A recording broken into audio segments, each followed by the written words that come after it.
There is a gate standing open in your consciousness right now.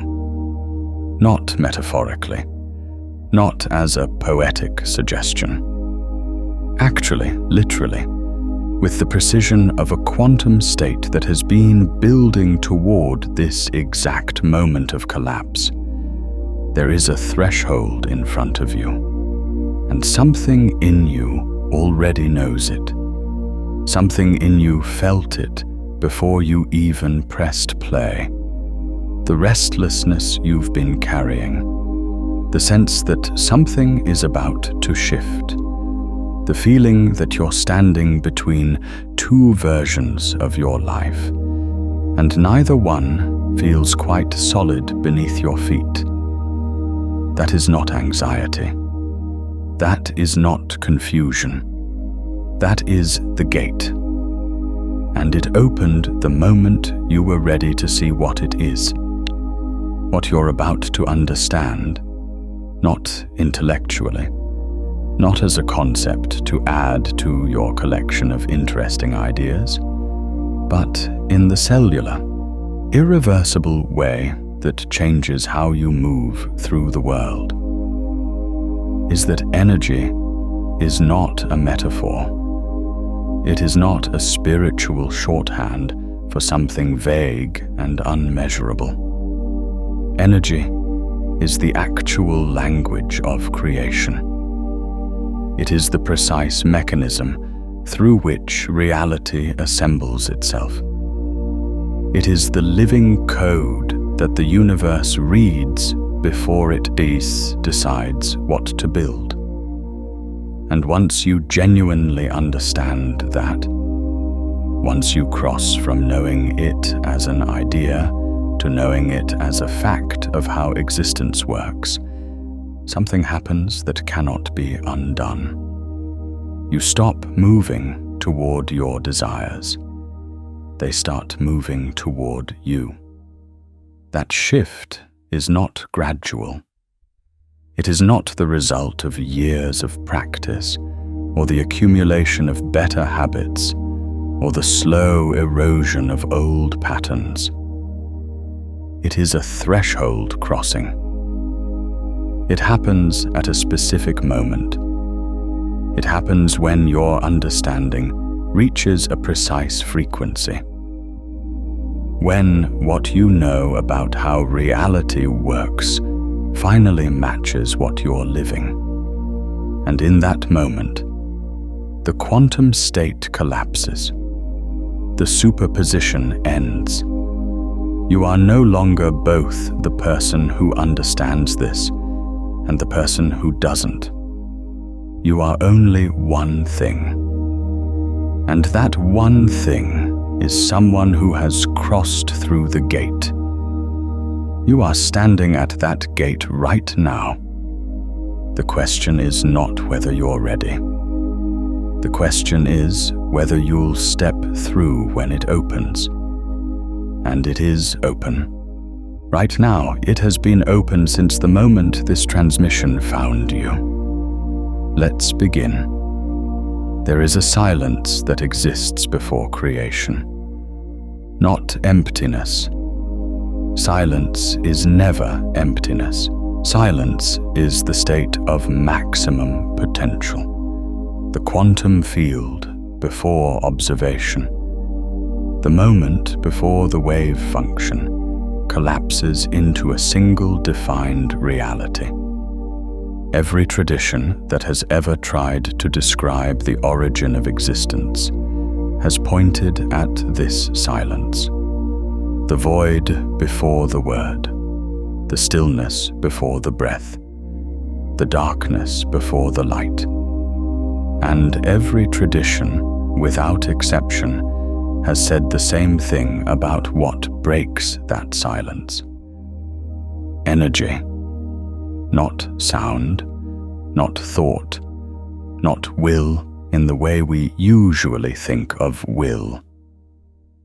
Energy, a specific, precise, vibrational signal, moves through the field of pure potential, and reality assembles around it. This is not ancient mysticism dressed in modern language. This is what quantum physics actually describes. Before a particle has a defined location, before it has a measurable state, it exists as a probability wave, a superposition of all possible states simultaneously. And what causes that wave to collapse into a single definite reality? Observation, interaction, the meeting of consciousness with the field. The moment a specific frequency of attention contacts the quantum field, possibility becomes actuality. The wave becomes a particle. The potential becomes the real. This is not a metaphor for how manifestation works. This is the mechanism. This is the actual physics of how reality is built, moment by moment, from the ground up. And here is the threshold you're standing at right now. Most people understand this as an interesting idea. They nod when they hear it. They find it compelling. They file it somewhere in the category of things that are probably true and move on with the day. But a small number of people, and you are among them, or you wouldn't be here, cross from understanding this as an idea to understanding it as the operating principle of their existence. And when that crossing happens, everything changes. Not because they've learned a new technique, not because they've added a new practice to their routine, but because they've stopped being someone who thinks about energy and become someone who knows they are energy, someone who knows that every thought they sustain, every emotion they carry, every expectation they hold is a frequency being broadcast into the quantum field, and that the quantum field is always, without exception, building reality to match that frequency. The universe is not listening to your words. It is reading your signal, and your signal never stops broadcasting. Let that land for a moment. Because this is the first gate within the larger gate, the first threshold you have to cross before you can cross the main one. The moment you genuinely accept that your signal never stops broadcasting, something in your relationship with your own inner life changes permanently. You can no longer afford to be casual about what you feel. You can no longer dismiss your emotional state as irrelevant to what's happening around you. You can no longer separate your inner world from your outer results and call that separation rational, because the physics doesn't allow for that separation. The quantum field doesn't recognize the boundary between your private inner experience and the supposedly objective external world. It reads both as the same signal. It builds from both as the same instruction. Your thoughts are not private. Your emotions are not contained. They are frequencies moving outward into the fabric of reality, shaping what assembles, shaping what comes toward you, shaping what falls away. This is the language of creation. And you have been speaking it your entire life, fluently, constantly, without knowing it. The question is not whether you're speaking it. The question is what you've been saying.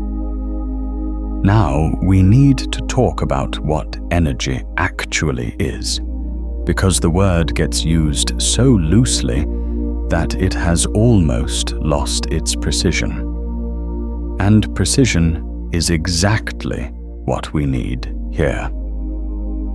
Precision is what the gate requires.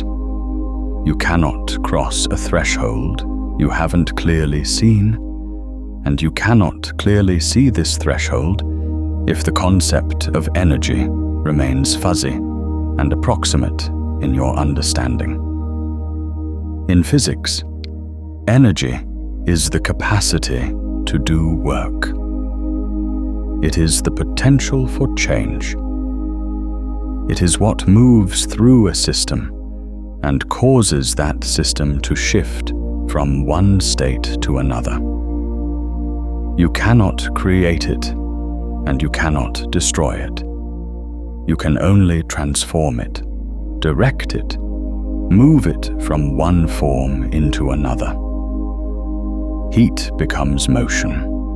Motion becomes electricity. Electricity becomes light. The energy itself is continuous. Only the form changes. Now, take that understanding and apply it to consciousness. Your thoughts are not random electrical noise in your brain. They are patterns of energy, specific configurations of frequency that arise from the interaction of your nervous system with the quantum field of information that surrounds and permeates all things. Your emotions are not merely chemical reactions. They are the felt experience of energy moving through your body, the physical sensation of a frequency you are sustaining. Your beliefs are not just mental positions. They are the stable, recurring patterns of energy that you have reinforced so many times they have become the default signal your consciousness broadcasts. And here is the crucial piece. Energy, as physics tells us, always seeks resonance. Like frequencies attract like frequencies. This is not a spiritual principle layered on top of physics. This is physics. Resonance is the tendency of a system to absorb energy most efficiently at specific frequencies, the frequencies that match its own natural vibration. When two systems share a frequency, they amplify each other. When they don't, they remain essentially invisible to each other. The signal passes through without connection. The universe operates on this principle at every scale, from the subatomic to the cosmic. And your consciousness is not exempt from this law. The frequency you sustain, the dominant energetic signature of your thoughts, your emotions, your beliefs, your expectations, is the frequency at which you are resonating with the quantum field. And the quantum field, in its infinite, impersonal precision, assembles reality to match that frequency. Not because it is rewarding you or punishing you, not because it is judging your worthiness, but because that is what energy does. It resonates, it amplifies, it builds. This is the language of God, not a language of words or commands or requests granted and denied, a language of pure frequency, a language in which what you are, not what you say you are, not what you wish you were, but what you actually are at the level of sustained energetic signature, is the message being sent. and what the universe builds around you is the reply. Most people have been sending a message they didn't write intentionally. They've been broadcasting frequencies they inherited from their childhood, from their culture, from the accumulated weight of experiences that taught them what to expect from life. They've been having a conversation with the universe in a language they didn't know they were speaking, receiving answers they didn't understand were answers, and calling the whole thing fate.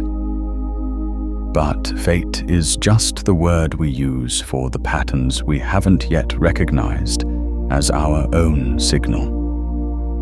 When you recognize them, when you see clearly that the recurring patterns in your life are the echo of the recurring frequencies in your consciousness, you are standing at the gate between unconscious creation and conscious creation, the gate between being spoken by the language and learning to speak it. And this is the crossing point. This is the threshold that once crossed, you cannot uncross, because you cannot unsee what you have seen. You cannot unknow what you have genuinely understood. And once you understand that you are the broadcaster, that you are the one sending the signal, that you have always been the author of the frequency that reality is reading, you cannot go back to believing you are merely a passenger in your own life. You are the signal. You have always been the signal, and now you know it. If this transmission is landing for you, take a second to like this video and subscribe. More of this is coming, and you'll want to be here when it does. Let's go deeper into the mechanics, because this is where the gate becomes visible with real precision. This is where the crossing point reveals itself not as a vague spiritual concept, but as an actual, specific shift in how you relate to your own consciousness. There are 3 primary channels through which your energetic signal is broadcast. 3 streams that together form the complete frequency you are sending into the quantum field at every moment. Understanding these 3 channels is not just intellectually useful, it is the map of the gate. It shows you exactly where the threshold is and exactly what changes when you cross it. The first channel is thought. Thought is the most surface layer of your signal. But do not mistake surface for insignificant. Thoughts are the initial shaping of energy. They are the first movement of consciousness toward form. When you allow a thought to linger, to repeat, to become a pattern you return to again and again, you are reinforcing a frequency. You are building a standing wave in your consciousness, a stable, recurring signal that the quantum field begins to recognize as your characteristic broadcast. The thoughts you habitually think are not just mental habits, they are energetic habits. They are the grooves in your signal. And here is what most people miss about thought. The universe doesn't distinguish between a thought you're having about what you want and a thought you're having about what you're afraid of. It reads the frequency, not the content. If you spend hours thinking about scarcity, worrying about it, calculating it, bracing for it, You are broadcasting a scarcity frequency, regardless of the fact that what you want is abundance. The thought is tuned to scarcity. The signal is scarcity. And the quantum field builds to match the signal. This is why positive thinking alone, in the shallow affirmation as wallpaper version of it, doesn't work. You can repeat, "I am abundant," 10,000 times, while the underlying frequency of your consciousness is broadcasting fear, and the universe will read the fear. Not because it's cruel, because it's precise. It reads what is actually there, not what you're saying on the surface. The signal is always deeper than the words. The second channel is emotion. Emotion is where the signal gets its power. If thought is the shape of the frequency, emotion is the amplitude, the strength of the signal, how far it travels, how powerfully it resonates with the field. This is why the ancient traditions understood that feeling is the language of creation far more than thought. Thought points, emotion transmits. A thought held without emotional charge is like a radio signal with no power behind it. It has a frequency, but it barely reaches beyond the antenna.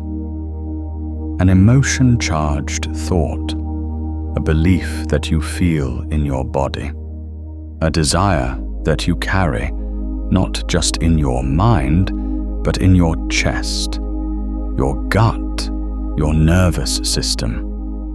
That is a signal with range. That is a transmission that reaches deep into the quantum field and begins assembling reality with force. This is also why the emotions you habitually carry matter so much more than the emotions you occasionally feel. It's not the peak experiences that shape your signal. It's the baseline. It's what you feel most of the time, the emotional atmosphere you live in, day to day, the undercurrent of your experience that you've stopped noticing because it's so familiar. That undercurrent is your dominant broadcast. That is the steady signal the universe is reading and building from.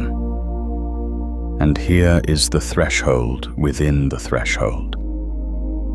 Most people's dominant emotional broadcast is not what they think it is. They believe they are broadcasting hope. But beneath the hope is a bedrock of doubt.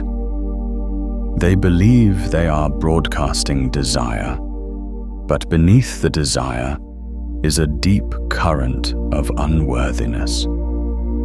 They believe they are broadcasting positivity, but beneath the positivity is a carefully maintained armor against disappointment. The universe reads the bedrock. It reads the deep current. It reads what's beneath the surface, because that is where the sustained frequency lives. The gate, the real gate, the one that changes everything, is the moment you stop managing the surface and start transforming the bedrock. The moment you stop trying to think positive thoughts on top of a negative emotional foundation and start actually shifting the emotional foundation itself. That is the crossing point. That is where unconscious creation ends and conscious creation begins. The third channel is expectation. Expectation is the most powerful of the three channels and the least discussed. Expectation is not just what you hope for or what you think might happen. Expectation is what you know, at the deepest level of your consciousness, beneath all the hoping and the wishing and the effort. What you actually, genuinely, in your bones, expect to be true. It is the settled conviction of your consciousness about how reality works and what you deserve from it. And expectation is the channel that most directly shapes what the quantum field assembles. Because expectation is the channel of certainty. When you expect something with genuine certainty, not forced certainty, not performed certainty, but the quiet, unquestioned certainty of someone who simply knows, you are broadcasting at the highest amplitude possible. You are sending a signal so clear, so strong, so completely uncontradicted by doubt that the quantum field has no ambiguity to work with. It has a precise instruction, and it builds precisely from that instruction. This is why the people who seem to manifest with effortless ease are not trying harder than everyone else. They are not more disciplined or more spiritual or more deserving. They are simply broadcasting at a higher amplitude of certainty. Their expectation is clean. Their signal is uncontradicted, and the universe, reading a clear signal, builds clearly. Most people's expectation is contaminated, not by failure or unworthiness, but by the accumulated evidence of a life lived without understanding the mechanism. Every time something didn't work out, every time a desire went unfulfilled, every time reality seemed to contradict what you wanted, that experience left a residue in your expectation channel, a subtle but powerful conviction that this is how things go for you, that wanting doesn't always lead to having, that the gap between desire and reality is normal, expected, the default condition of your life. And that conviction, that settled expectation of the gap, is itself a frequency, a powerful one the universe reads and builds from. The gate you are standing at right now is the gate between contaminated expectation and clean expectation. Between the frequency of someone who wants and doubts, and the frequency of someone who wants and knows. Between the signal of a consciousness that is reaching for reality, and the signal of a consciousness that is aligned with reality.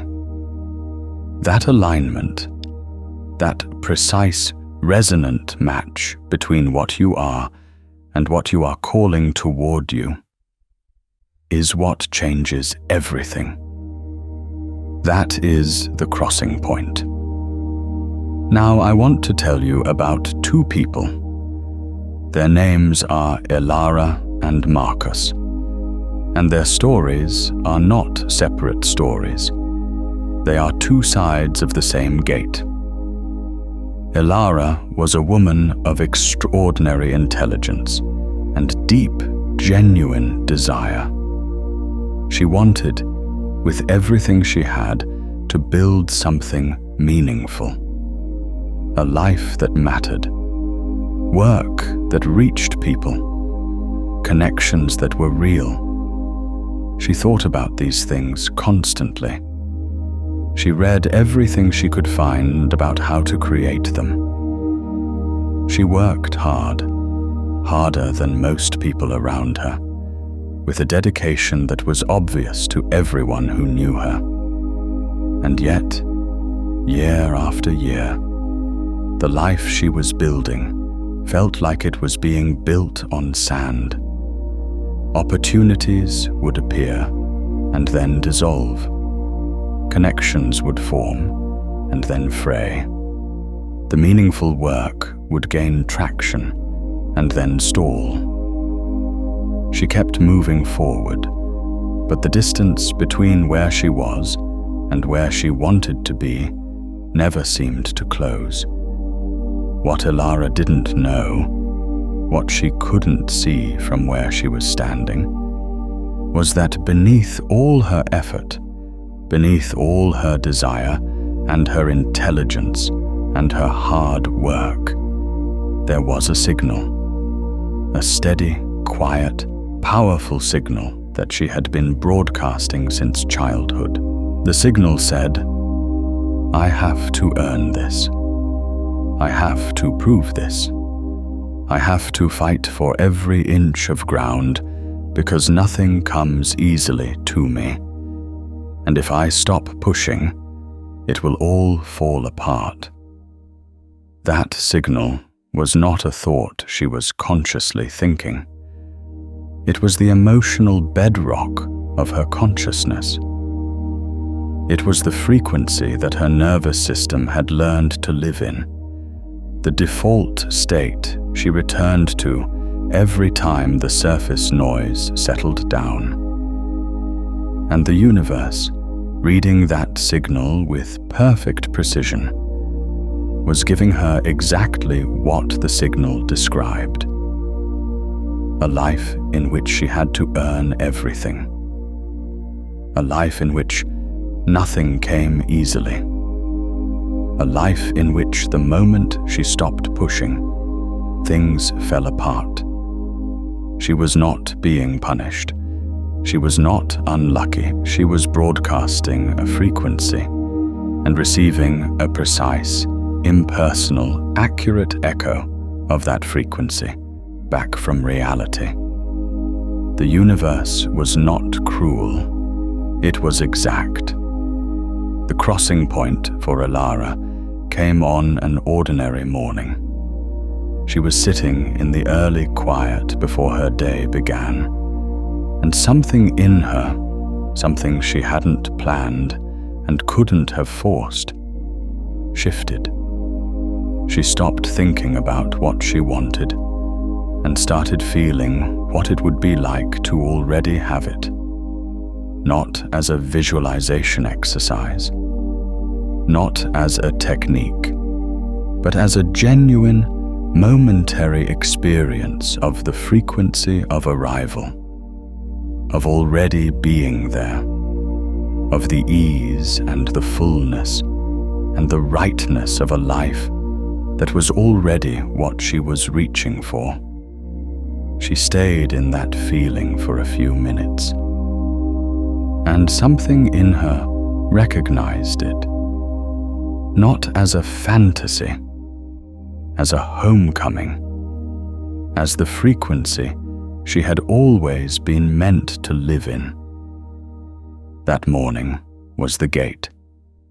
She crossed it without ceremony, without announcement, without any external change that anyone could have pointed to.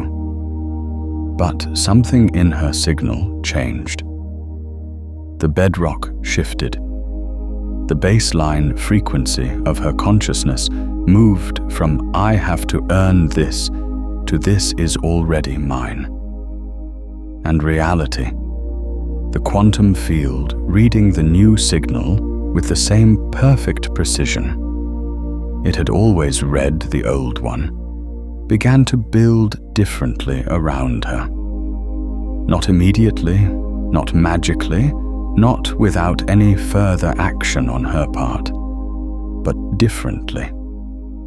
The effort stopped feeling like fighting and started feeling like flowing.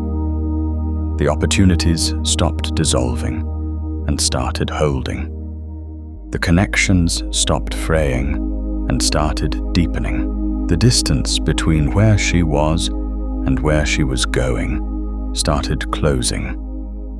Not because she was pushing harder, but because she had stopped broadcasting resistance. She didn't change what she was doing. She changed what she was being. And being is the signal. Being is the broadcast. Being is the language the universe reads. Now, Marcus. Marcus had a different relationship with the gate. He had encountered the ideas, the energy, the frequency, the quantum field, and he found them compelling. He wanted to believe them. He tried to apply them. He did the visualizations and the affirmations and the gratitude practices. He tried to feel the feelings of having what he wanted. He tried to shift his signal, and it didn't work. Or rather, it worked sometimes, briefly, and then stopped working, and he couldn't figure out why. What Marcus was doing was trying to change the surface without touching the bedrock. He was performing a different frequency without actually inhabiting it. He was saying the words of a new signal, while the deep current of his consciousness was still broadcasting the old one. And the universe, as always, was reading the deep current. It was reading the gap between what he was performing and what he actually believed. And that gap itself was a frequency of inauthenticity, of reaching for something he didn't quite trust was real. And the universe was building from that frequency too. The gate for Marcus was not a technique. It was an honest reckoning. It was the moment he stopped trying to trick his consciousness into a different frequency and started actually looking at what frequency he was genuinely living in. Not to judge it, not to condemn it, but to see it clearly. Because you cannot change what you cannot see, and you cannot cross a threshold you haven't acknowledged is there. When Marcus finally sat with his actual emotional bedrock, not the story he told himself about his inner life, but the actual, felt, honest truth of what he expected from reality, he found something he hadn't expected to find. He found grief, not fear, not doubt, not unworthiness in the way he'd imagined. Grief. A deep, old sadness about all the times he had wanted something and it hadn't come. All the times he had tried and it hadn't worked. All the times the gap between desire and reality had confirmed, quietly, persistently, that the gap was just how things were. He had been carrying that grief in his signal for years, broadcasting it beneath every positive thought, beneath every visualization, beneath every affirmation, and the universe had been reading it all along. The crossing point for Marcus was not the moment he finally felt the right frequency. It was the moment he finally felt the grief. Fully, honestly, without trying to change it, or fix it, or replace it with something better. He let himself feel the sadness of the gap. And in feeling it completely, in bringing it all the way into consciousness, and letting it be there without resistance. Something in it released, not immediately, not dramatically, but the way a knot releases when you finally stop pulling against it, and instead find the exact point of tension and ease into it. The grief moved through him, and in moving through, it stopped being a standing wave in his signal. It stopped being a persistent broadcast. It became something that had happened, something that had been felt, something that was complete. And in its completion, the frequency beneath it, the frequency that had always been there, beneath the grief, beneath the doubt, beneath the accumulated evidence of the gap, finally had room to broadcast clearly. That frequency was desire without resistance. Wanting without the weight of all the times wanting hadn't been enough. The clean, pure signal of a consciousness that knows what it wants and trusts the field to respond. Marcus had always had that frequency. It had just been buried. And now, it wasn't. Elara and Marcus crossed the same gate from different directions. Elara crossed by discovering the frequency of arrival. Marcus crossed by releasing the frequency of grief. But both of them crossed to the same place. The place where the signal is clean, where the broadcast is clear, where the deep current of consciousness matches the desire at the surface, where what you are and what you're calling toward you are the same frequency, where the language you're speaking to the universe is the language of already. That is the gate, and you are standing at it right now. Think about your own threshold, the moment you knew you had crossed a point of no return, when everything shifted at once, when you stood at the edge of something and chose to step through. Drop it in the comments.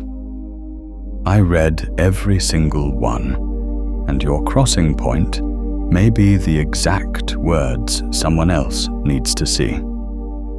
Let's talk about what the gate actually looks like from the inside, because I want you to recognize it precisely, without confusion, without mistaking it for something else. The gate doesn't look like a dramatic transformation.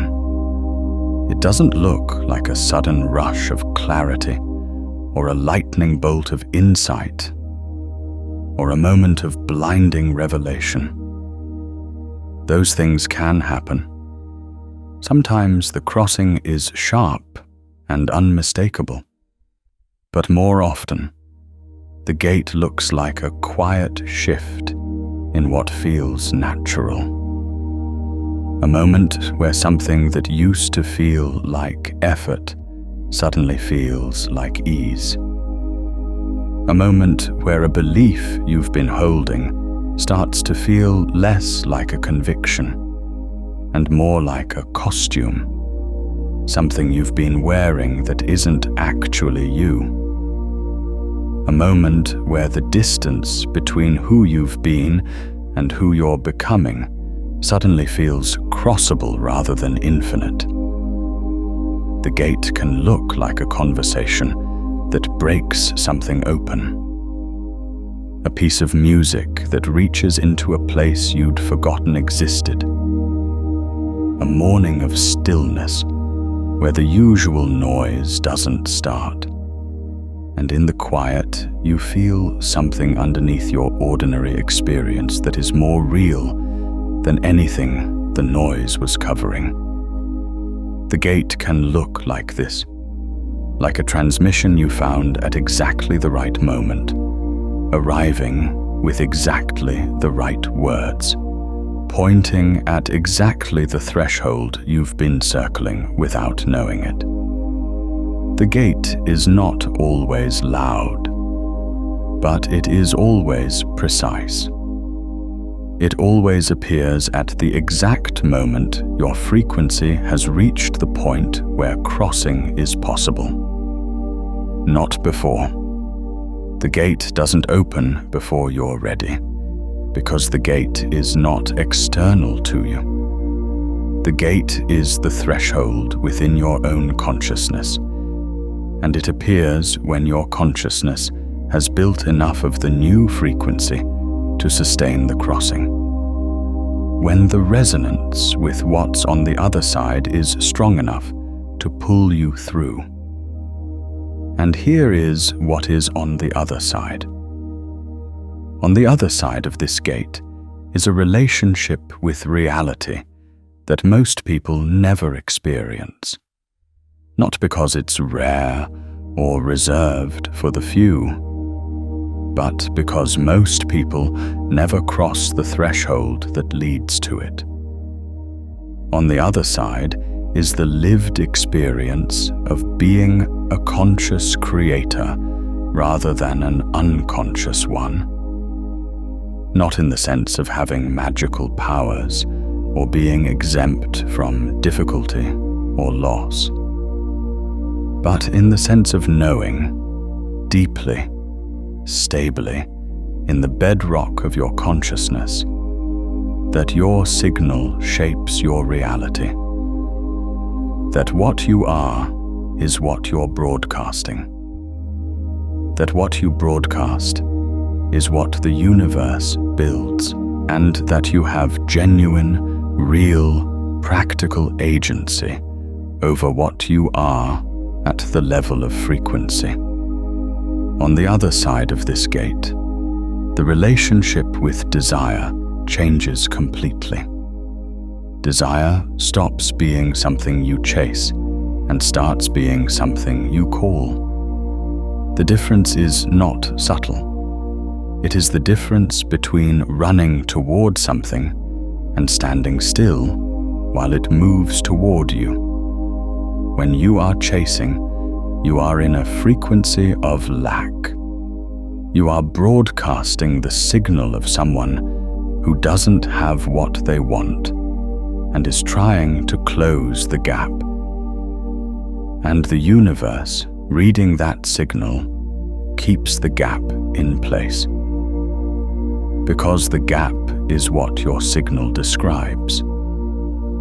But when you are calling, when you are broadcasting the frequency of someone who knows what they want, is already moving toward them, who is already inhabiting the energetic reality of having it, who is aligned with it rather than reaching for it.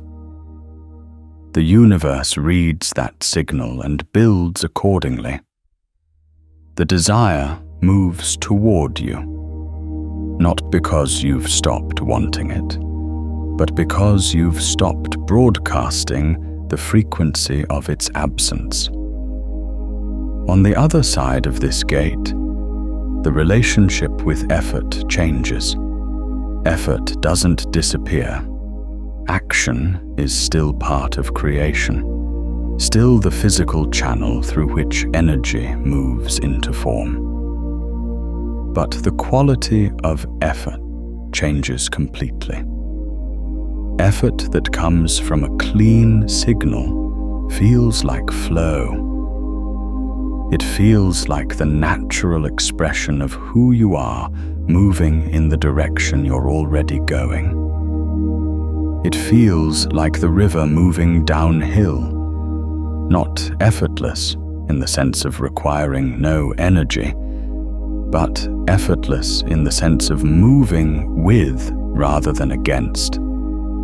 The resistance is gone, not because the world has become easier, but because you've stopped broadcasting resistance into the field and then encountering it everywhere you turn. On the other side of this gate, the relationship with time changes. When you are broadcasting a frequency of lack, of waiting, of not yet, time feels like the enemy. Every moment you don't have what you want is another moment of the gap, another piece of evidence that things aren't working, another layer added to the bedrock of doubt. But when you are broadcasting a frequency of alignment, of already, of the certainty that what you're calling is coming, time becomes the medium through which creation moves, rather than the obstacle standing between you and what you want. You stop experiencing time as delay and start experiencing it as process. The gap between intention and manifestation stops feeling like proof that you're not enough and starts feeling like the natural interval between the signal and the form.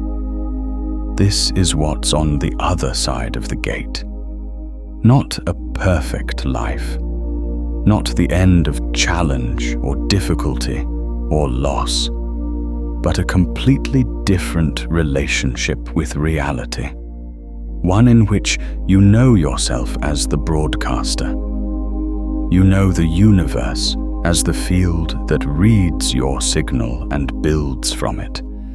And you know the crossing points between states as the real mechanism of change. You know the language. And knowing the language, you can speak it consciously. You can say what you mean. You can broadcast what you intend. You can stop sending mixed signals and start sending clear ones.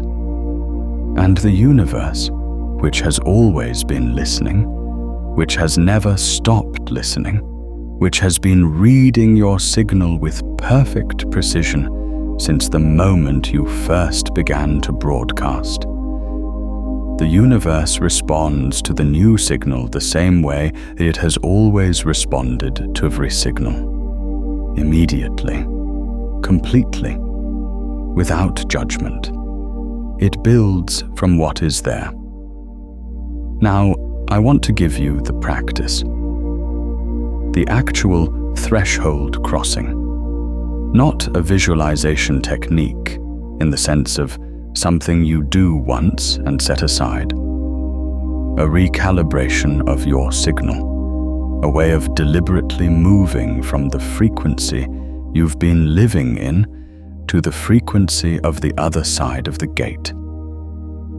This is the moment in the transmission where we stop approaching and start crossing. Are you ready? Find stillness. Not forced stillness. Not the performance of calm, but genuine stillness. The kind that comes when you stop reaching for the next thing and let yourself be exactly where you are. If you're in a body right now, feel that body. Feel the weight of it, the temperature of it, the breath moving through it. Let the breath be natural, not controlled, not deepened on purpose, just noticed. Let the breath be the first signal you attend to, because the breath is always honest. The breath always tells you what frequency you're actually in. Now, without judgment, without the impulse to fix or change anything, notice the emotional atmosphere you're living in right now. Not the thoughts. The thoughts can wait. The emotional atmosphere. The felt sense of what it's like to be you in this moment. Is there tension? Is there a quality of reaching or straining? Is there a subtle undercurrent of not enough or not yet, or what if this doesn't work? Don't resist it. Don't try to replace it with something better. Just see it. Name it if you can. Feel it in your body. Where does it live? What does it feel like physically? A tightness in the chest? A heaviness in the gut? A constriction in the throat? This is the old frequency. This is the signal you've been broadcasting. And seeing it clearly, feeling it honestly, is the first act of crossing the gate. Because you cannot cross a threshold you haven't acknowledged is there. You cannot move from where you are if you don't know where you are. Now, staying with the physical sensation of that old frequency, do something that might feel counterintuitive. Don't try to change it. Instead, breathe into it. Let it be completely there. Let it have the full space of your awareness, without any resistance from you. And notice what happens when something stops being resisted. Notice how the quality of it changes. Not because you've fixed it or replaced it, but because resistance itself was part of what was sustaining it. The standing wave of an old frequency needs the energy of your resistance to maintain its power.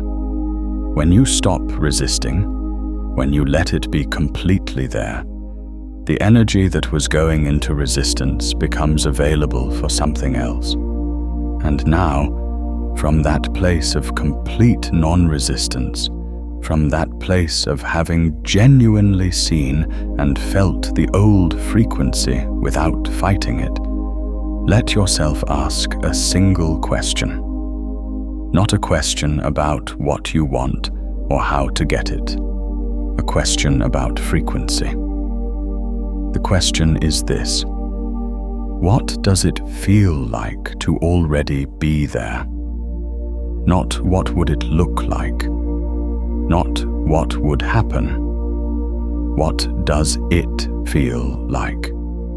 In your body, in your nervous system, in the actual physical experience of being you.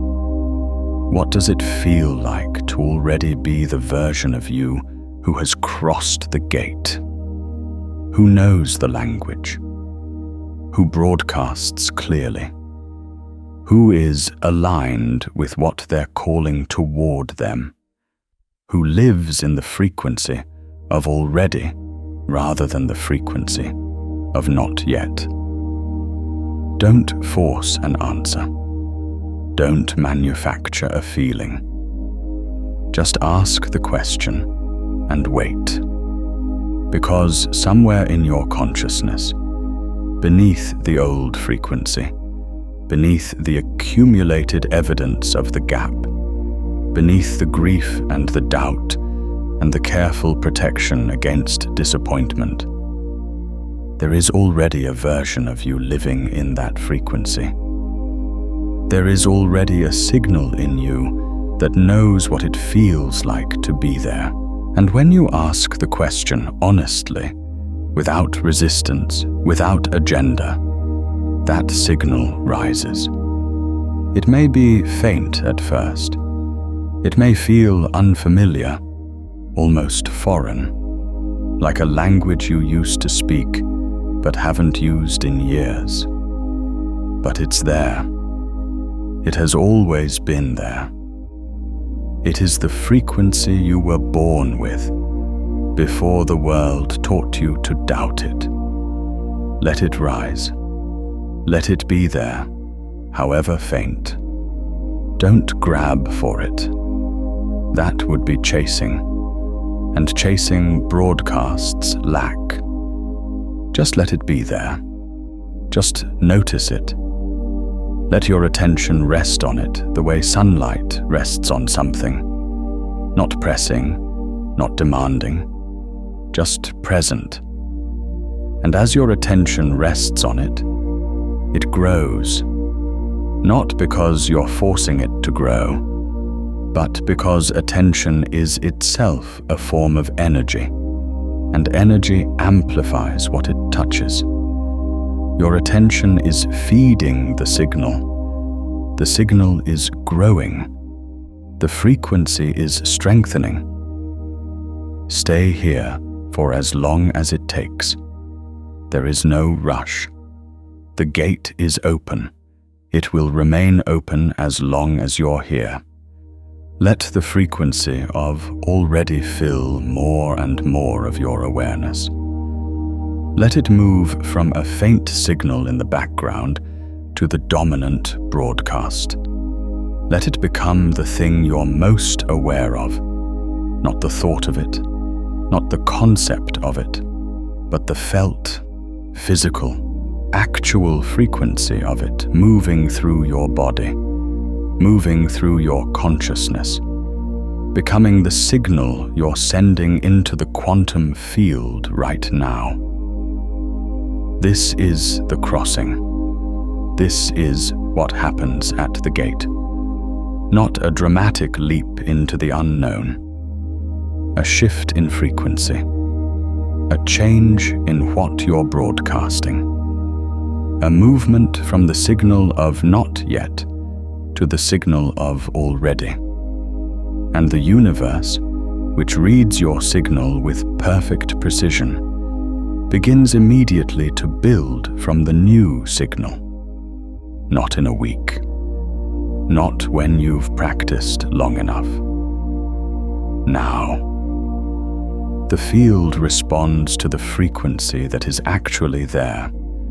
And right now, in this moment, you are broadcasting the frequency of already. You are broadcasting the language of God. The signal that says, this is real, this is now. This is the reality I inhabit, and reality assembles to match it. You have crossed the gate. Now let's talk about what is different on the other side. Because crossing is one thing, and knowing what you've crossed into is another. And knowing what you've crossed into is what prevents you from unconsciously drifting back. This is the part of the transmission where the guide, having walked you through the threshold, turns and shows you the terrain on the other side. Shows you what's here. Shows you what to expect. Shows you the signs that tell you you're still on this side of the gate, rather than having slipped back through it. The first thing that is different on the other side of this gate is the quality of your relationship with your own inner experience.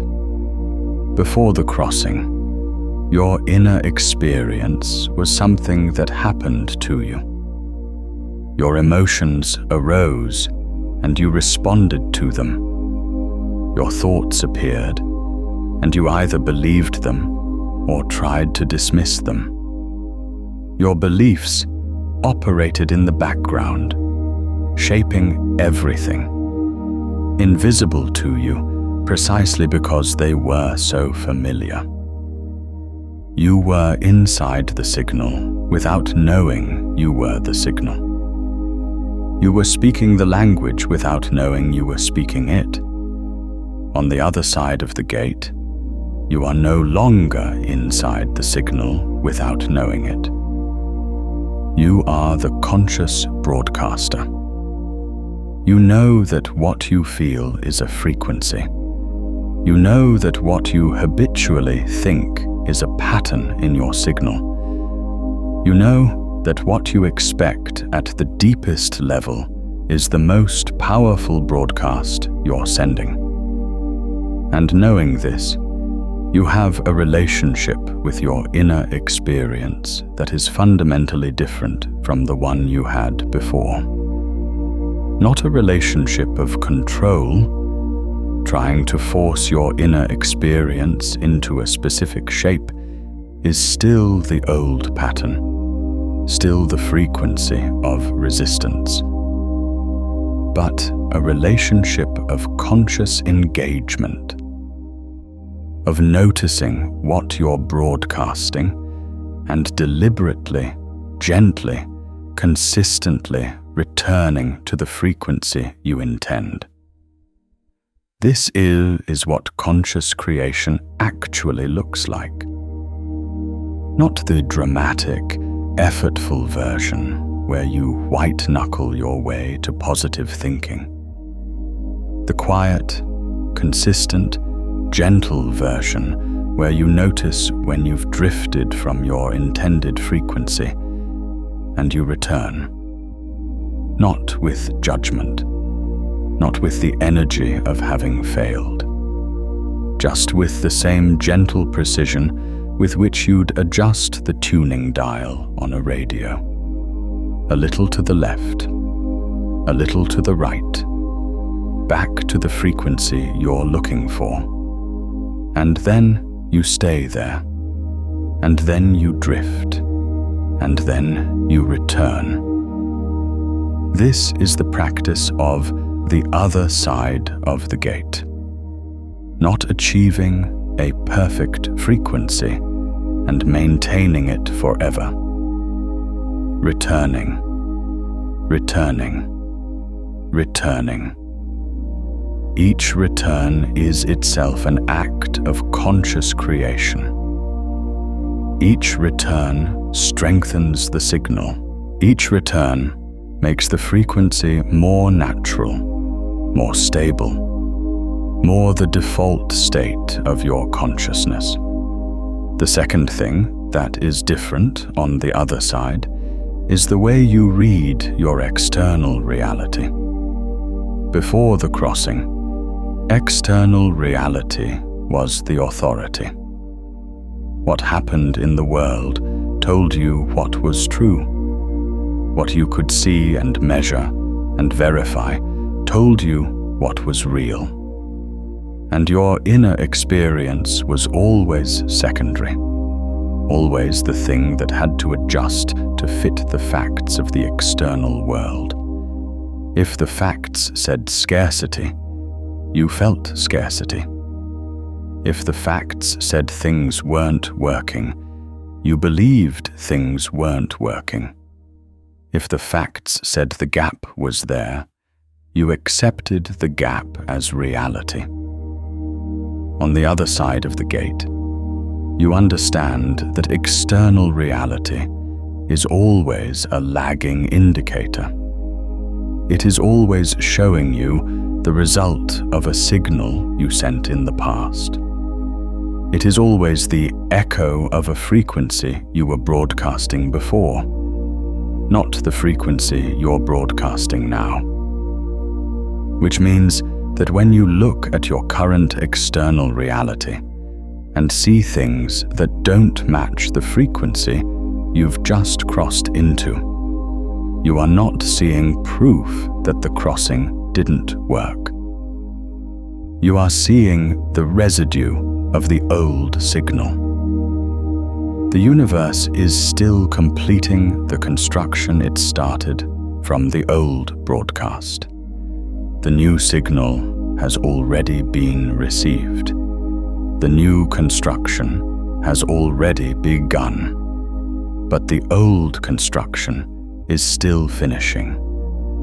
And that is not a contradiction. That is just the time it takes for energy to move through form.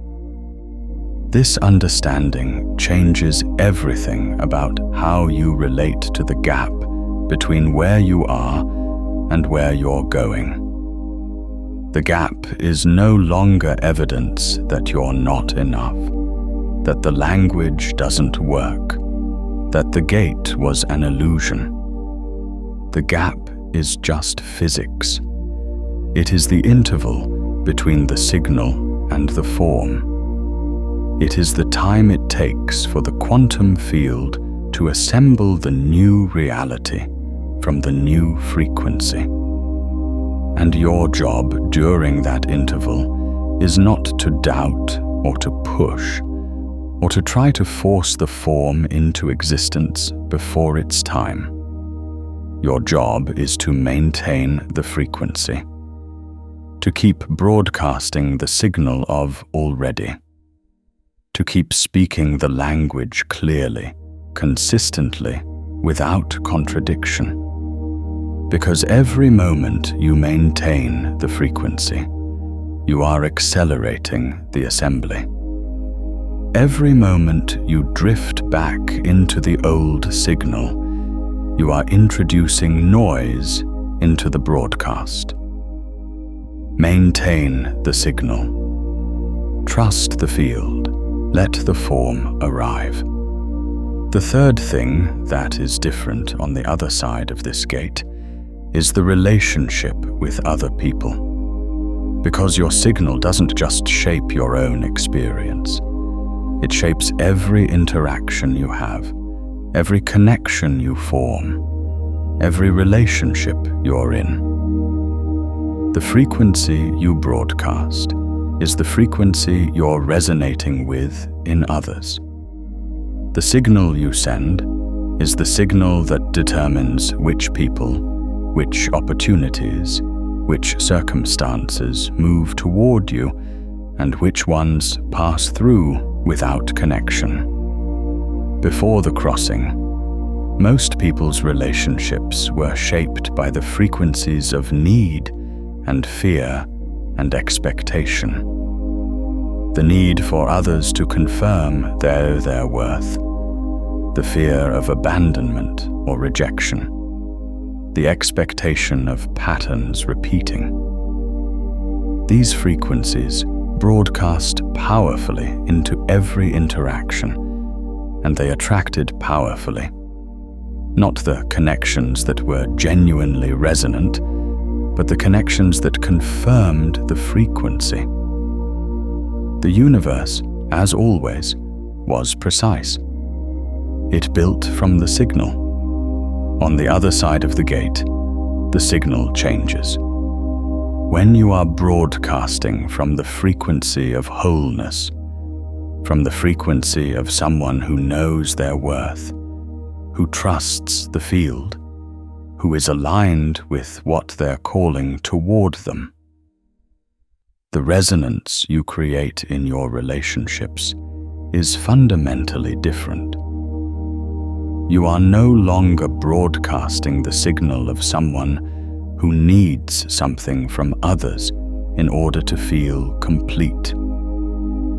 You are broadcasting the signal of someone who is already complete and who is sharing from that completeness. And that signal attracts differently. It attracts resonance rather than need. It attracts genuine connection rather than the mirroring of old patterns. It attracts people who are also broadcasting from wholeness, people who are on the same frequency, people who amplify your signal rather than contradicting it. This doesn't mean you become invulnerable, or that relationships stop being complex, or that difficulty disappears. It means the fundamental quality of your relational field changes. The signal you're sending into your connections is different. And the universe, reading the new signal, builds differently from it. Now I want to address something that almost everyone encounters on this side of the gate. Because if you don't know it's coming, it can look like the gate was an illusion. It can look like nothing actually changed. It can pull you back across the threshold before you've had time to fully arrive on the other side.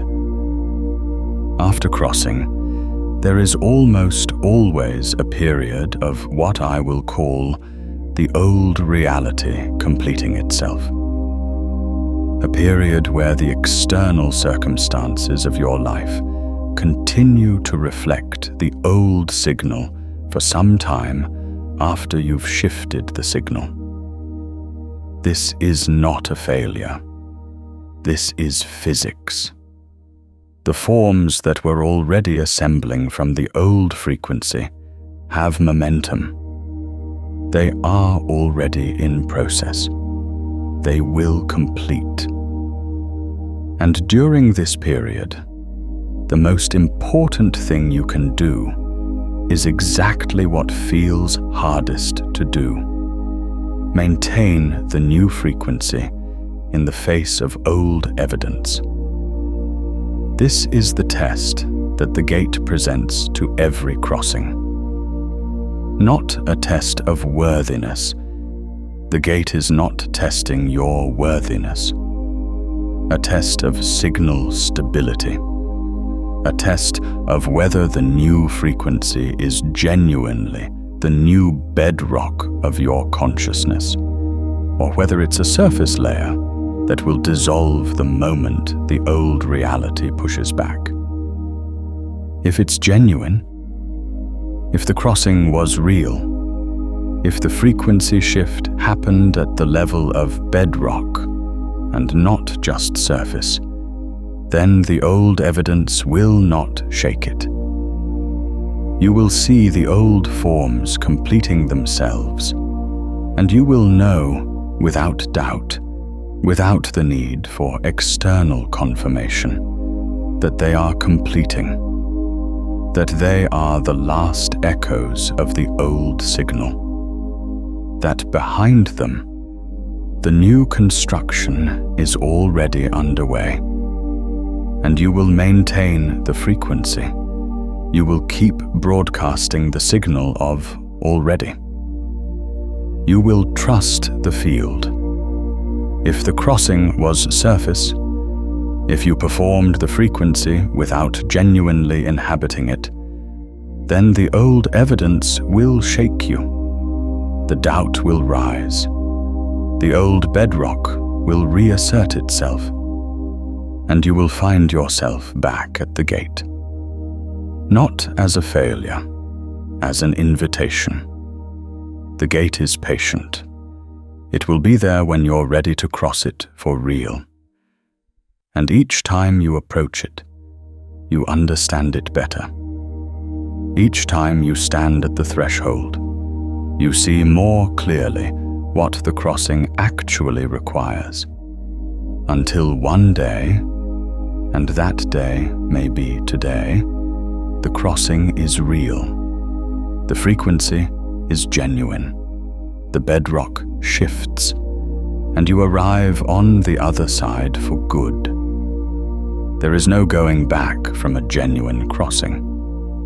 This is the quantum mechanical truth of state transitions. When a system crosses a threshold, when a phase transition occurs, when the quantum state collapses into a new configuration, the old state doesn't remain available as a fallback. The ice becomes water. The water becomes steam. You cannot make it ice again without a completely different set of conditions.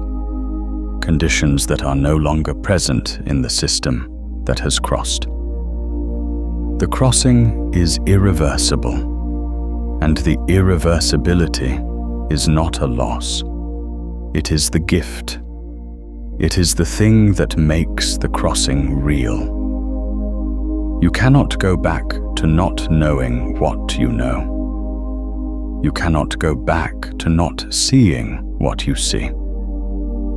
You cannot go back to being someone who doesn't know they are the broadcaster, who doesn't know the signal is always on, who doesn't know that the universe is always reading and always building from what is actually there.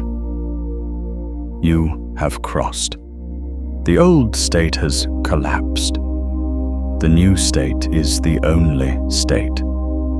And from here, everything is different. I want to speak directly to something you may be feeling right now. Something that often arises at this exact point in the crossing. At the moment of arrival, when the gate is behind you and the new terrain is in front of you. There may be a voice in you, quiet or loud, depending on how deeply the old frequency was entrenched, that is saying this is too simple. That says real change requires more struggle, more time, more proof. That says you've heard things like this before and they didn't stick. So why would this be different? That says the gap is still there.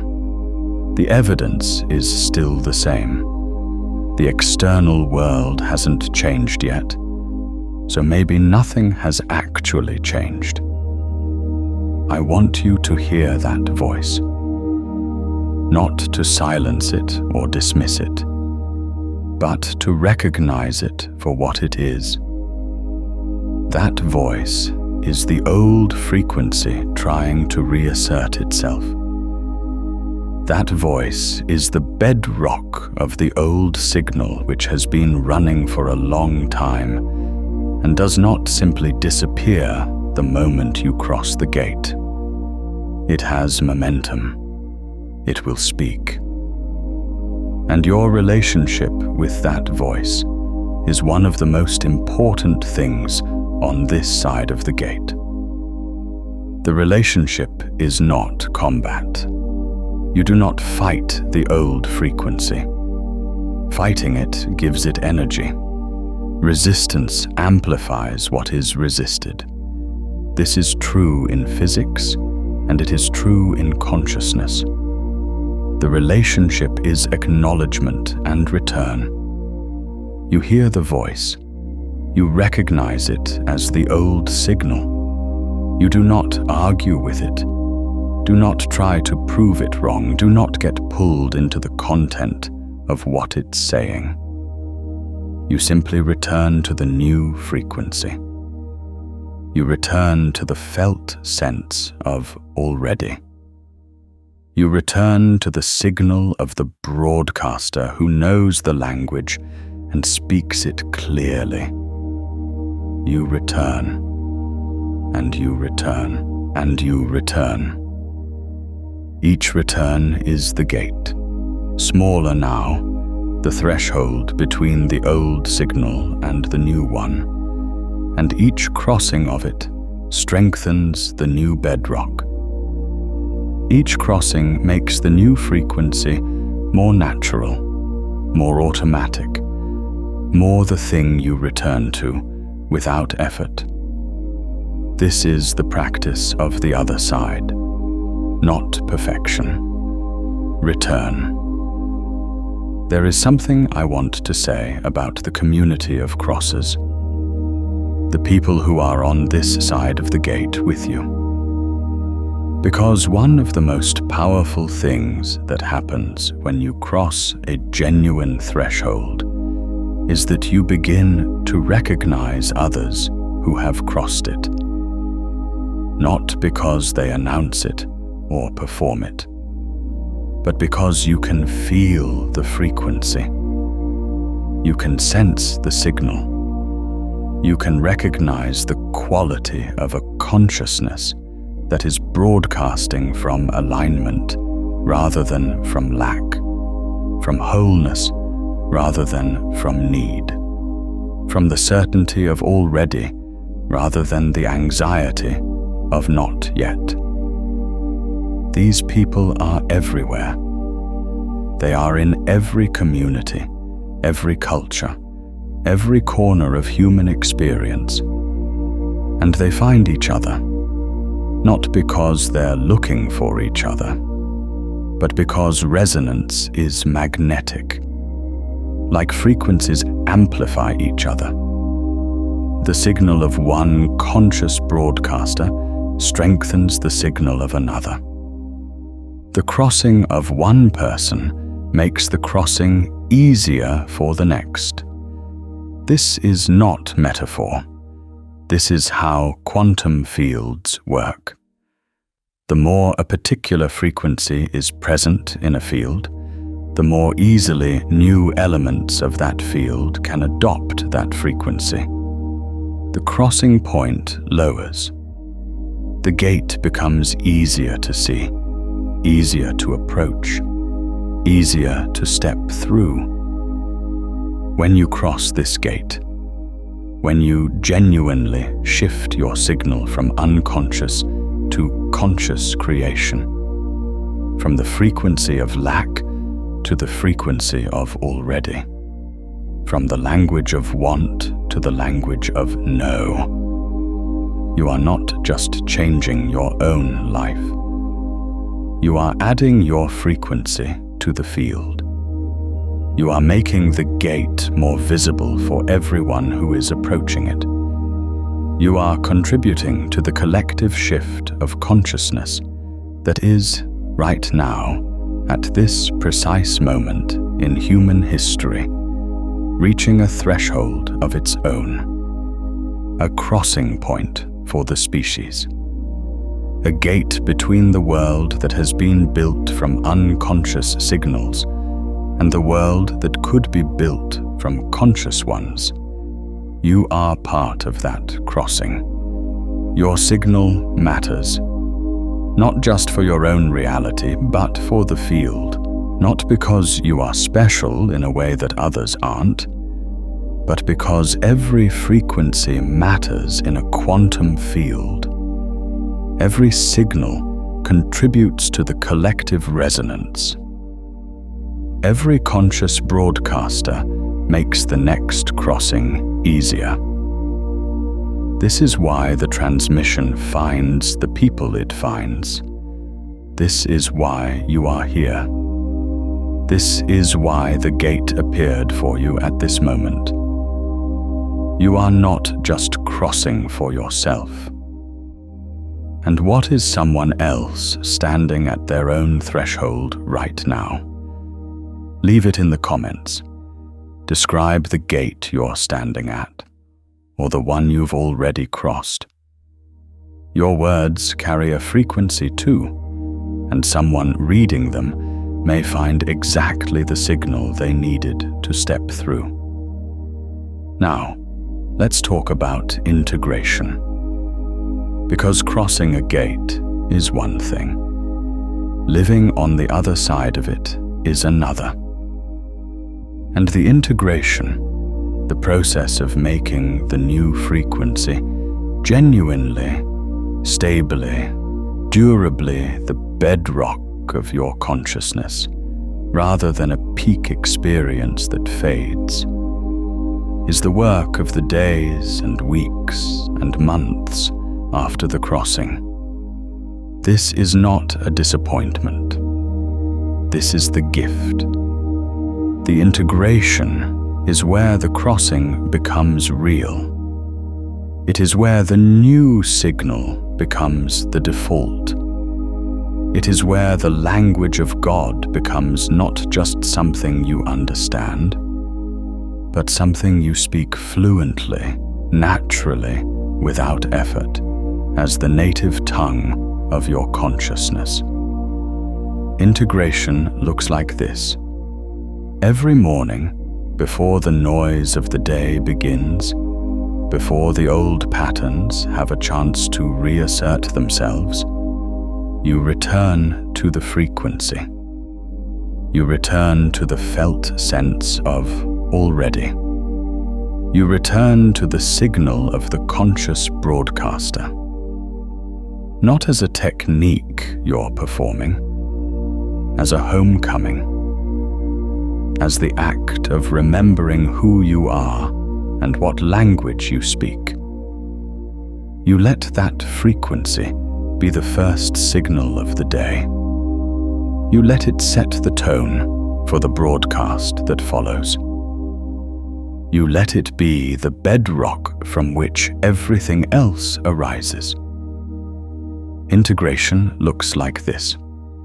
When the old evidence appears, when the external world shows you forms that were built from the old signal, when circumstances arise that seem to contradict the new frequency, you pause. You notice the impulse to read the old evidence as proof that nothing has changed, and you choose differently. You choose to read it as the old construction completing. You choose to maintain the frequency in the face of the evidence. You choose to trust the field, not naively, not by ignoring what is real, but by understanding the physics, by knowing that external reality is always a lagging indicator, always the echo of a past signal, never the final word on what's possible. Integration looks like this. When the old voice speaks, the voice of doubt, of not enough, of the gap, you hear it without being it. You recognize it as the old frequency without becoming it again. You acknowledge it and you return. You return to the signal. You return to the language. You return to the frequency of already. Each return is a small crossing of a smaller gate. Each return strengthens the new bedrock. Each return is the practice. And integration looks like this. You extend the language.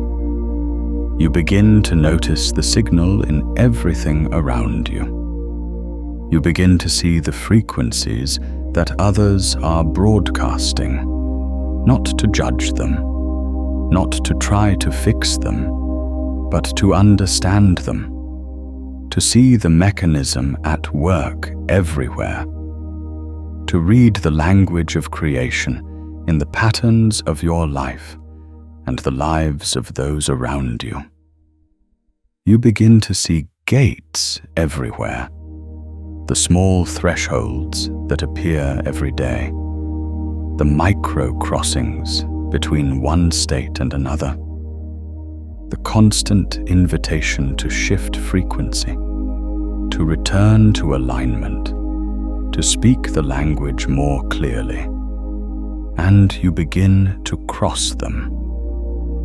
Not dramatically, quietly, consistently, with the ease of someone who knows the mechanism and trusts the field. This is the life on the other side of the gate. Not a perfect life, a conscious one. A life lived in the language of creation, with the awareness of the broadcaster, with the trust of someone who has crossed the threshold and knows what's on the other side. A life in which the gap between desire and reality closes, not because you've found a trick or a shortcut or a special technique, but because you've stopped broadcasting the gap, because you've stopped sending the signal of not yet and started sending the signal of already. Because the frequency you're living in and the frequency of what you're calling toward you are finally the same frequency. And the universe, which has always been listening, which has never stopped reading your signal, which has been building from your broadcast with perfect, impersonal, precise accuracy since the moment you first began to broadcast. The universe reads the new signal and builds the new reality. Not because you've earned it, not because you've finally proven yourself worthy, because that is what the language of God does. It creates, it builds, it assembles reality from frequency. It speaks existence into form from the signal of consciousness. And you are the signal. You have always been the signal. Now you know it. There is one more thing I want to say before we close this transmission. One more thing that belongs on this side of the gate, and that you need to carry with you into the integration. The language of God is not a language of commands. It is not a language in which you tell the universe what to build and it obeys. It is a language of resonance, of alignment, of becoming the frequency of what you're calling toward you. And this means that the most powerful thing you can do, the most potent act of conscious creation available to you, is not to focus on what you want. It is to become what you want is made of, to inhabit the frequency of the reality you're calling, to be at the level of your actual, genuine, sustained, energetic signature, the thing that is resonant with what you're calling toward you. This is the deepest truth of the language. Not that you can have what you want if you think the right thoughts, or feel the right feelings, or say the right affirmations, but that what you want is already present in the quantum field as potential. It has always been there, waiting for a signal it can resonate with. And the signal it's waiting for is you. The version of you who is already living in the frequency of having it. The version of you who doesn't need it in order to feel complete, because you already feel complete. The version of you who isn't chasing it, because you're already there. That version of you is the signal that collapses the wave function. That version of you is the frequency that the quantum field reads and builds from. That version of you is the language that speaks the desire into form. And that version of you is not a future version. It is not a version you have to earn or deserve or work your way toward. It is the version of you that exists right now, on this side of the gate, in the frequency you just crossed into. It is the version of you that this transmission has been calling forward, not creating from nothing, but revealing what was always there beneath the old signal, beneath the old frequency, beneath the accumulated weight of a life lived without knowing you were the broadcaster. That version of you is here. That version of you crossed the gate. That version of you is the signal that the universe is reading right now, in this moment, and building from. The gate is behind you. The new terrain is in front of you. The language is in you, and the universe is listening. Go speak. There is a question worth sitting with as you move from this transmission into your day. Not a question to answer immediately, a question to carry, to let move through you, to let work on the bedrock of your consciousness, in the quiet moments between thoughts. The question is this: what would you broadcast if you knew with absolute certainty that the universe was listening? Not what would you say, what frequency would you inhabit? What signal would you send? What would the emotional bedrock of your consciousness feel like if you knew, beyond any doubt, that it was the instruction from which your reality was being built? Because here is the thing. The certainty is already there. The universe is already listening. It has always been listening. It has never stopped reading your signal. The only thing that was missing was your knowledge of it, your awareness of it, your conscious participation in the conversation that has been happening your entire life. And now you have that awareness. Now you know. Now you are a conscious participant in the language of creation. Now you speak with intention. And the universe, which has always been listening, which has never stopped building from your signal, which will continue to read your frequency with perfect, impersonal, precise accuracy for every moment of the rest of your life. The universe receives the new signal. The new signal that says, I know what I am. I know I am the broadcaster. I know the language. I speak it clearly. I speak it from the frequency of already. I speak it from the bedrock of wholeness and trust, and the certainty that what I'm calling toward me is already moving. I speak it from the other side of the gate, and reality assembles. The gate is open. You have crossed. There is no going back. Welcome to the other side. If you find yourself returning to a place of stillness, a quiet morning, a moment between the noise, let this transmission be what you come back to.